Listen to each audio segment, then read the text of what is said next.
হনুমান হিন্দু পৌরাণিক কাহিনীর অন্যতম প্রধান দেবতা এবং মহাকাব্য রামায়ণের কেন্দ্রীয় চরিত্র, যিনি শক্তি, ভক্তি ও অটল আনুগত্যের প্রতীক।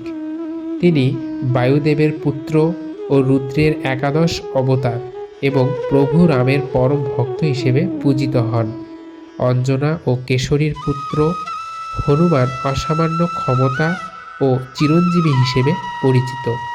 গাইবান্ধার পলাশবাড়িতে অবস্থিত শ্রী শ্রী রাধা গোবিন্দ ও কালী মন্দিরে প্রতিষ্ঠিত হয়েছে পরম রামভক্ত হনুমানজির বিগ্রহ।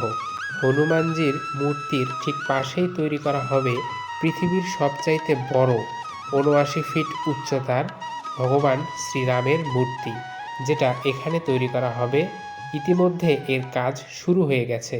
যেহেতু আমি এই ভিডিওটা অনেক আগে করেছি, তাই এখনকার ছবি দেখাইতে পারতেছি না। তবে এখানে তৈরি করা হবে পৃথিবীর সবচাইতে বড় ৭৯ ফিট উচ্চতার রামের বিগ্রহ। ভগবান শ্রীরামের এই মূর্তি তৈরি করতে সময় লাগবে ৪ মাস।